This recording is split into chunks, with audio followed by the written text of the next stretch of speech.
Can Turkey and Armenia finally put the past behind them and build a new relationship? For more than a century, these two neighbours have lived worlds apart, divided by past trauma, closed borders and strategic rivalry. Many believed that any normalisation was almost unimaginable. And yet, today, remarkable changes appear to be happening. After years of estrangement, the two countries seem to be inching towards a historic breakthrough that could reshape their entire relationship politically, economically, and strategically. So, just what explains this sudden shift, and is peace finally possible? Hello and welcome. My name is James Ker-Lindsay, and here I take an informed look at international relations, conflict, and security. Few dynamics shape international politics more powerfully than historical animosity. Bitter memories of past conflicts and atrocities can leave nations locked in cycles of mistrust and hostility, shaping everything from national identity and political culture through to foreign policy, strategic alliances, and even economic relations. And yet, history shows that even the deepest divisions aren't always permanent. We've seen numerous examples of countries that have been able to move on. However, such deep animosity is rarely changed by a single event. Instead, it's often driven by a complex combination of political, economic, strategic, and even social factors. Crucially, when these align, even countries with a deep-rooted difference can start to explore a new relationship. A good current example is the case of Armenia and Turkey. After a long and painful history, both sides appear ready to turn the page on the past. Sharing a 300-kilometre or 200-mile border, the Republic of Turkey and the Republic of Armenia lie at the meeting point of the Middle East and the Caucasus. Despite their proximity, the two countries differ in almost every way. In contrast to Turkey's vast landmass bordered by the sea on three sides, Armenia is small and landlocked. And while Turkey has over 85 million inhabitants, Armenia has around 3 million. To add to this, they differ in religion and language. While Turkey is predominantly Muslim and Turkish-speaking, Armenia speaks an Indo-European language and is one of the world's oldest Christian nations. While these differences don't in themselves determine conflict, after all, many neighbouring states are very different from each other. When combined with a complex history, they've created a powerful barrier between the two peoples. While both the Turks and the Armenians have a long history, the modern story of Armenian-Turkish relations begins with the Ottoman Empire's expansion into historic Armenian lands during the Middle Ages.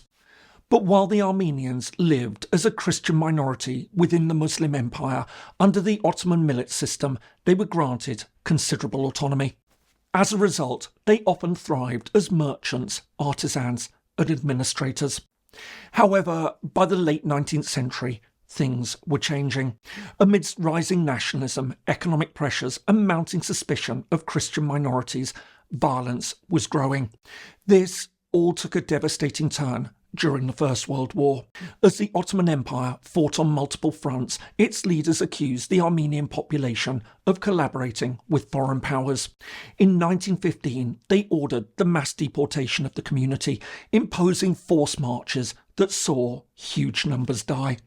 While Armenians and many historians now consider these events as genocide, and it's become a defining historical event central to Armenian identity, most Turks strongly reject this description. While many recognise the immense suffering that occurred, they argue that the events took place amidst rebellion and war. Either way, this highly sensitive issue became the foundation for a century of strained relations. Following the end of the First World War, the two nations went in very different directions. Although a short-lived independent Armenian state was created in 1918, it was soon invaded and annexed by the USSR, eventually becoming a Soviet republic. Then, in 1923, Turkey emerged from the remnants of the Ottoman Empire. As a result, following the end of the Second World War, the border between NATO member Turkey, which was now part of the West, and Soviet Armenia became a heavily fortified Cold War frontier.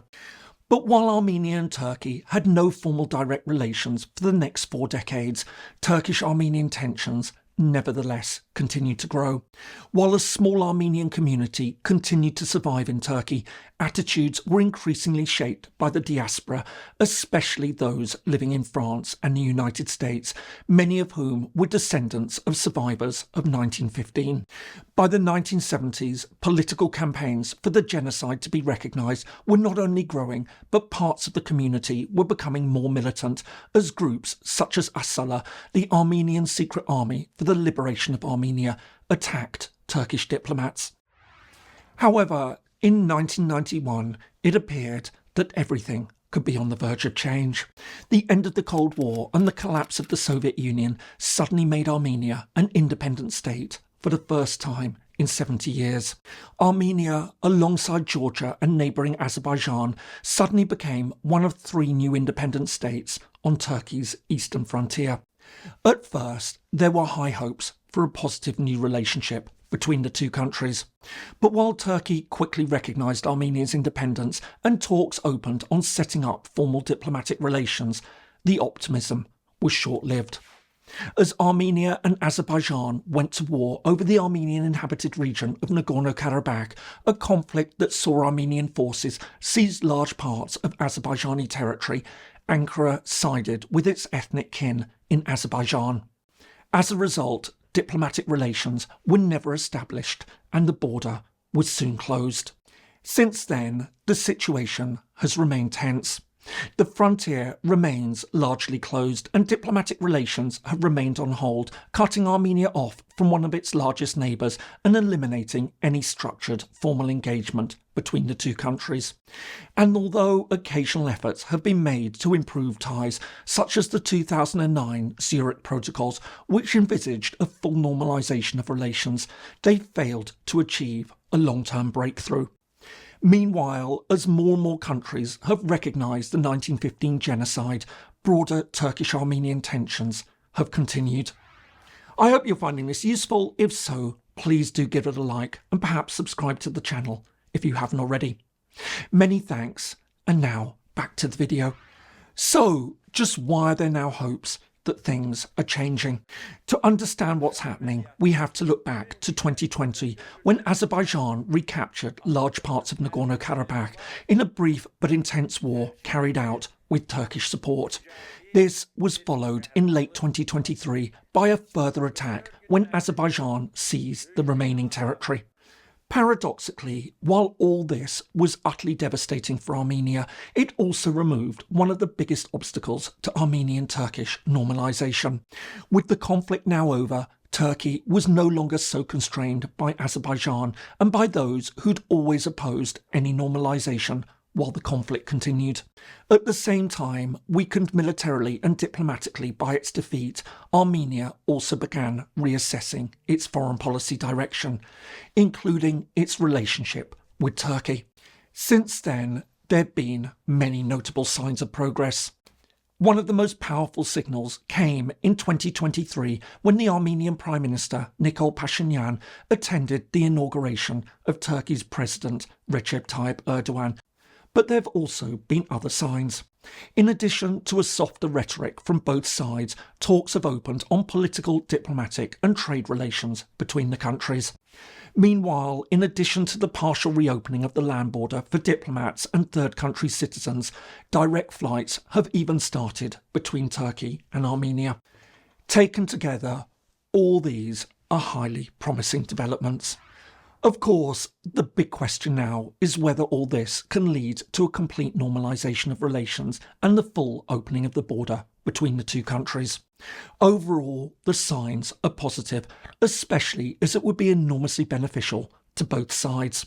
For a start, politically and strategically, normalisation would not only transform Armenia's relationship with a key neighbour, but also reduce its dependence on nearby Russia. Meanwhile, for Turkey, it would enhance its role as a stabilising power in the South Caucasus, further strengthening its efforts to raise its international reputation. But perhaps most importantly, a new relationship would bring substantial economic advantages. Besides the immediate benefits to the regions on both sides of the border, for Armenia it would provide access to a major regional market nearby, a new trade route to Europe and the Middle East, and access to Turkish ports and transportation networks. At the same time, for Turkey, it could open up a new, albeit relatively small market. However, far more critically, if this were also linked to a final agreement between Armenia and Azerbaijan to open their border, it would establish valuable new connections to the Caspian and Central Asia, key areas of geostrategic significance for Ankara. But despite these opportunities, serious challenges nevertheless remain. The biggest issue at this stage is the lack of a formal peace treaty between Armenia and Azerbaijan. While progress has been made towards this, as long as this remains unresolved, Ankara is likely to proceed cautiously. Secondly, there's the issue of hardliners and spoilers. While there will be those opposed to building ties across the border in both countries, some will have more reasoned concerns. For example, many in Armenia worry that opening the country's economy to Turkey could lead to a Turkish takeover. Finally, the Armenian diaspora also plays a role in this. Many strongly oppose engagement with Turkey, especially without full recognition of the 1915 genocide. Their influence can still shape Armenia's political and diplomatic positions. But even here, there are positive signs. While the genocide issue remains profoundly important, attitudes inside Armenia are nevertheless evolving. Increasingly, many Armenians argue that while recognition remains important, it shouldn't be a precondition for normalisation. Instead, many now believe that improved relations could open the way for dialogue. In other words, it becomes part of the reconciliation process and not a prerequisite for it.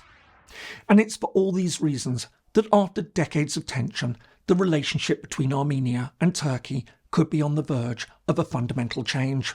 While obstacles may emerge, for now, leaders on both sides appear to recognise new opportunities.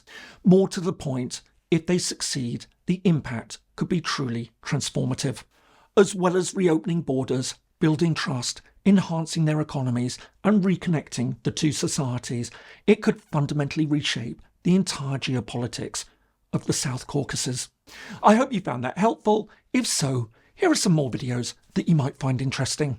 Thanks so much for watching, and see you in the next video.